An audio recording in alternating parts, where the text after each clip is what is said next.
இயற்கை தாயின் மடியை பிரிந்து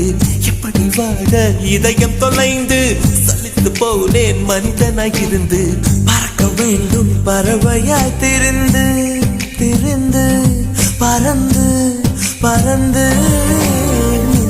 காடுகளே வந்து முனகும் பாடல்களே தூரச்சிகரங்களில் தண்ணீர் துவைக்கும் அருவிகளே